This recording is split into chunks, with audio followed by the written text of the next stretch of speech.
Hello and welcome everybody to another Catalyzing the Future, Catalyzing Conversations event. My name is Todd Nilson. I'm one of the volunteer organizers for this free global live streaming event to be held on September the 30th, just another day or so from now.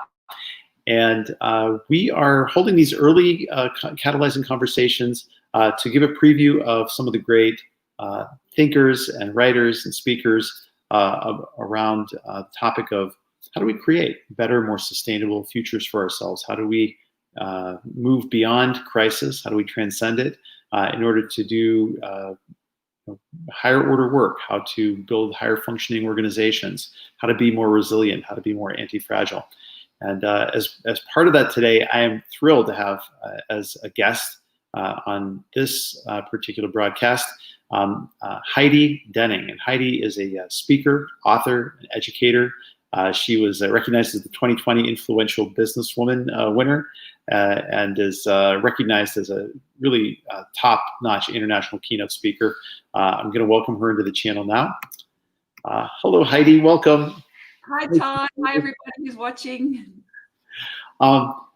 Really wonderful to have you in, and I've been excited in particular to talk to you because a lot of the work that you've done is around the topic of resilience and building resilience in our organizations and in ourselves, in our day-to-day actions. Can you maybe start out by talking to us a little bit about that? Yeah, absolutely. And I suppose I probably need to backtrack to what I call the tale of two businesses. One I started 20-something years ago out of my stinky garage with $200 worth of secondhand equipment. It was a health and fitness company, health, fitness and education, really. And over the next 17 years, I built that business up. I moved out of my stinky garage, thankfully, and went into a nice premises. We had to move our premises 3 times as the business continued to grow. I attracted an amazing team of inspiring people who I had surrounding me. We had clients all over Australia and around the world doing in-house programs, online programs. This was before this online, we were doing everything online, of course, now.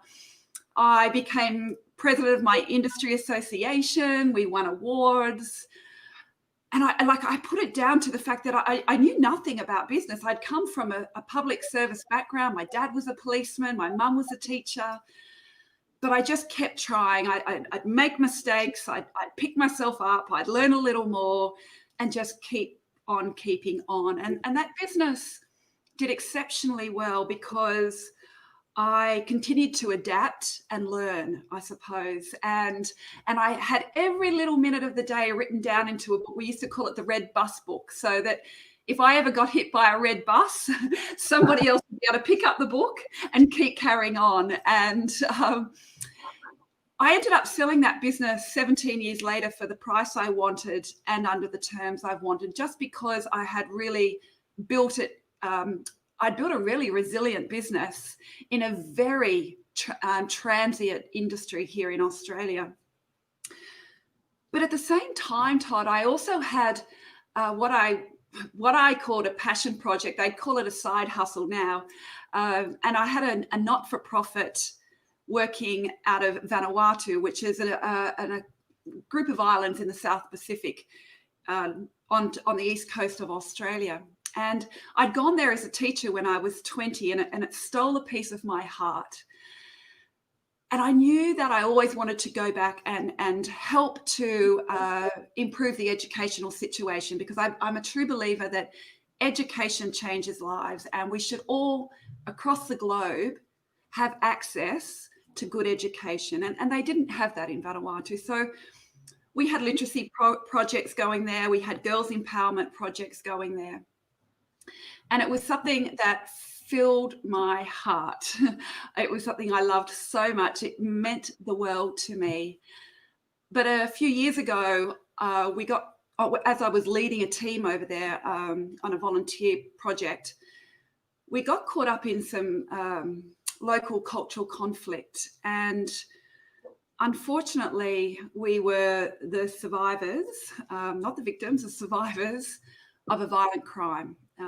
We had petrol bombs thrown at the accommodation that we were sleeping during the middle of the night, and we all escaped with our lives, thankfully. But it caused huge amounts of trauma to all of us, of course, and it was pretty dramatic. And I tell you this story because what happened was that I suffered terribly with post-traumatic stress disorder from that, crippling insomnia. I learned when you are woken from a deep sleep by a life-threatening situation, which we all were, your brain starts to connect sleep with danger. And because I was the one who heard the first petrol bomb, which was thrown at my room, so I was able to get everybody else out in time, I had this kind of unconscious belief that when I was sleeping, I had to keep one ear open to hear any kind of danger, even though I'm back in safe Sydney, completely fine. But, your brain does funny things when it's had trauma. There was obviously physical pain from different injuries and emotional pain. But what happened was, as a leader, the leader of that organization, I was unable to continue for a while. I needed recovery time from that event. And the problem was I hadn't built that business. I didn't have a red bus book for that business. And after 13 years of incredibly impactful work, we lost everything. And it taught me a couple of things. It taught me, firstly, that our leaders and our people all go through adversities, little ones and big ones. We cannot expect them at all times to be performing at their very best. We need to give them space to recover from challenges if they come into their world. And secondly, as an organization, we need to have red bus books. We need to set up things within the organization to ensure it is resilient enough if things happen to the people. And there are certainly different processes. And I know with your amazing event, that is a lot of the things that you're looking at, how to set up and have resilient organizations to deal with this new world that we are living in. Absolutely. I think that question of, or the approaches of building in adaptability and resilience and anti-fragility, these are all concepts that I think we want to explore in the course of the event on Wednesday. And it's really neat to hear you bring it up. I especially like the idea of the red bus book. If I get hit by a bus tomorrow, I like the specificity of it being a red bus. I have no idea why we called it that, actually. It's wonderful. It's wonderful. Yeah. So, but I mean, you're right. I think so many organizations, and I run into this a lot. They don't even have a disaster recovery plan, like if they've lost their data, even. Yeah. And so, like, having those contingencies available so that you know what you need to do when something goes badly wrong, I think is that's just smart. It's just smart to do. Well, I think we've all learned, especially this year, that having done risk assessment for your bit, because who knows? I mean, I talk about, we get hit by curveballs or we get hit by cannonballs in life. Those curveballs are ones that we often all have to endure at times, really. But sometimes we have really big cannonballs that hit us, and we've all been hit by one this year in the form of a global pandemic. And if we have not done some kind of risk assessment of course we didn't know that was coming, but we have to acknowledge that curveballs and cannonballs hit us as individuals and they hit us as organizations. And we need to have those contingency plans. We need to have thought this through somehow, some way. And it doesn't have to be the absolute detail, because we can never know how that cannonball will be experienced by us. But we have to have, if we want to be resilient enough to be able to move forward, when change or curveballs or cannonballs occur, risk assessment is absolutely crucial. So we can't necessarily know the precise tactics we'll use to address a given crisis, but we can plan for a strategy maybe, and how we're going to go about doing something. Yeah, that's wonderful. So you talk about sort of that risk assessment and planning for these terrible situations that can kind of come our way unexpectedly, or perhaps we should expect them. What kinds of things do you say, or how do you consult with organizations that are wanting to become more resilient? Because my sense of it is that it's more than just being able to put together a disaster recovery plan and put it up on the shelf for a rainy day. There's a bit of a mindset change, to this, isn't there? There is, absolutely. And I look at it in three different ways. Firstly, there must be a recovery time. I think we always forget that after challenges, after curveballs, after cannonballs, we need to recover. We need to give ourselves the space. Now, that might be one day, it might be 1 month, and I know, the biggest problem, of course, when we have these big challenges like people are having this year, we're so madly scrambling into the next part of what to do next and how to adapt that we have forgotten that we need to recover first. We need to give ourselves a space. And that might be just taking a bit of time before breakfast every morning as leaders, whatever stage of an organization you're at. But recovery is absolutely crucial. Then the next part, I'm sorry. Go ahead. Oh, no, please go ahead. I didn't mean to interrupt. No. I was just going to say the next part is then learning that the adaptation time. What do we have to do now that is different? Because we have to, we never go back to, what we're all talking about, the old norm and the new norm.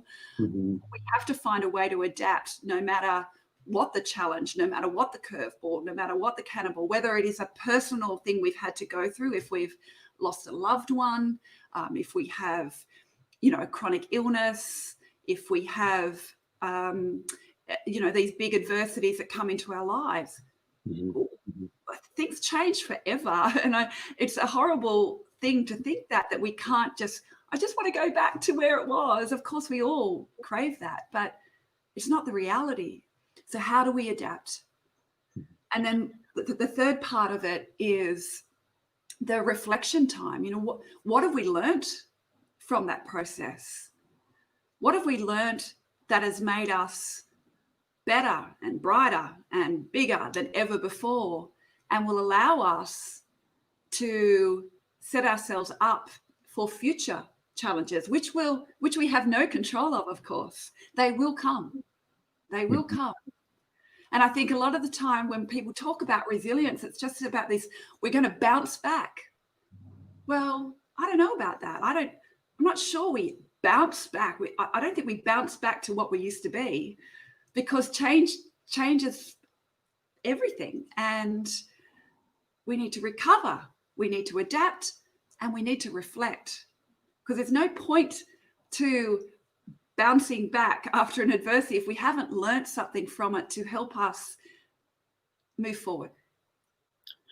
You almost seem to be describing an almost of a Zen concept of, don't bounce back, but kind of bend with the stress and learn how to recover yourself in some way that adapts to that that stress. Yeah. We must. Yeah. So I love the phrases you're using, curveballs and cannonballs, to describe some of the challenges that come our way, and those questions of adaptation, and particularly how we need to take time to care for ourselves, in that process, and to reflect on the situation. That's probably one of the hardest things for people to do, isn't it? To just we're in the midst of pandemic. We've got all these things to do. Our business is in great danger. There's that sense of having to go to repair or to react. And you're saying, no, we've got to stop first. Yeah, And yeah. yeah, that's Yeah, a hard lesson. it is. The adaptation part is what people just head straight to. And because, that taps into all our creativity, and that can be really exciting. That, right, well, of course, it hasn't been exciting at all for hundreds of thousands, millions of people. But when you, as a business or an organization, when you know that, okay, we've made the decision, we're not closing, we're going to keep moving forward. So how are we going to do that? And it's this whole adaptation phase that it brings out the creativeness in all of us. I've said, it is the creatives who will come out the best after adversities, because they can go into that adaptation. But you can't forget the other R's. You've got to have the recovery time, and you've got to have the reflection time on the either side of it. But we get so, I've got to do this and this, that we forget the R's. I really relate to that, because I feel like every time when I've had a good response to a stressful situation, it's when I've forced myself to turn off the phone, shut the laptop, get a good night's sleep, and come in again in the morning after I've had a little time to just kind of absorb what's happened and how do I respond to this whole thing.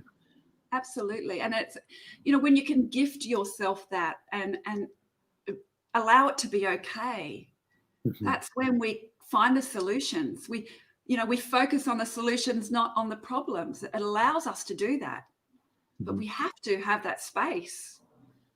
So Heidi, let me ask you this. So it's hard to be objective about ourselves. Yeah.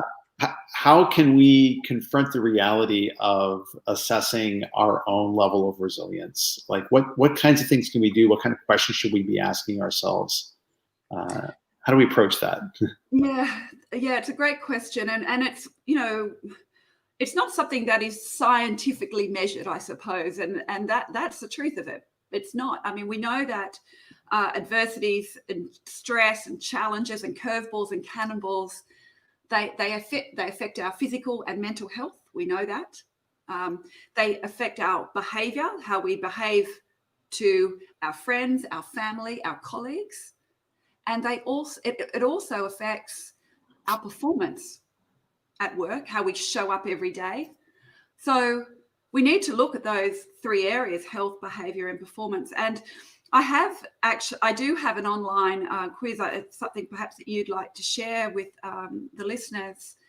And it's just a 3-minute online quiz for you to get a bit of a ranking of how you're doing right now, how these stressful and uncertain times are actually impacting your health, behavior, and performance. And I can certainly send through the link for that. Yes, please. Absolutely. We'll add it to the comments after this goes out. That'll be wonderful. Okay. Thank you. Yeah, terrific.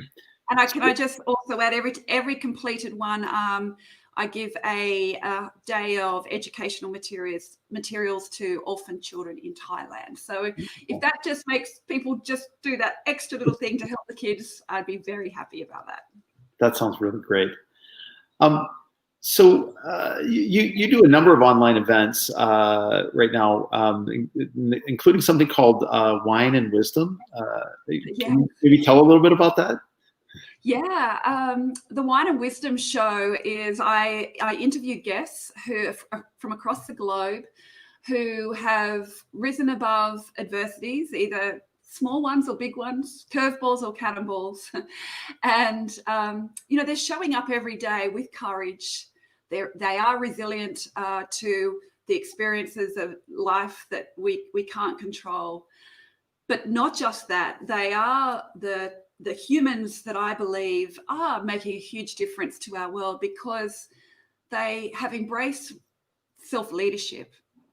So they are not only leading themselves so they can move forward after adversities, but they are also sharing the insights that they have learned from those adversities with others. And so it is we do it at 8:00 at night. We are in each other's separate lounge rooms. We have a glass of wine, and it's very relaxed, and we have some giggles, but they are inspiring humans who have inspiring stories to share, but inspiring insights that we can all learn from. And yeah, I mean, we've had some extraordinary guests, and I'm just now it's so interesting how things evolve.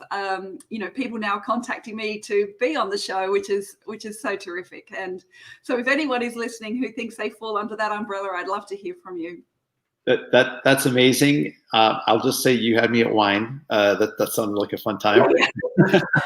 And I am still looking forward to a wine sponsor coming on board. If you are listening, just you know. Very good.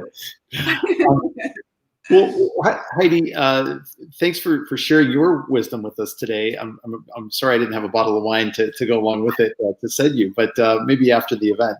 Yeah, it's actually 8:30 in the morning, so I would probably not. I'd probably have to say no to that here. A little early. I understand.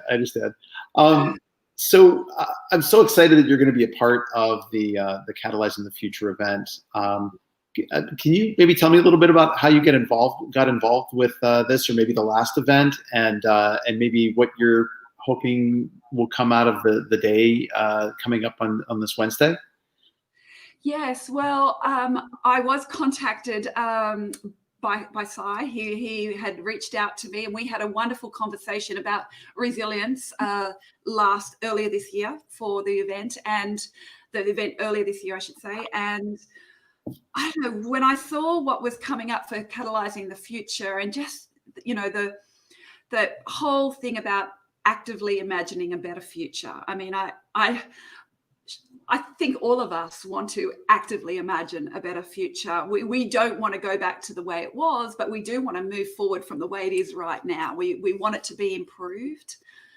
And I believe that as a collective group of people around the world, it's our job to step up and speak out and share what we can with everybody, so that all of us together can not just imagine this better world, but we can take action and start putting things in place so that we do have one. And I just wanted to be a part of that. I could see that you were collecting all these incredible people who had that one goal in mind, and yeah, I didn't want to miss out.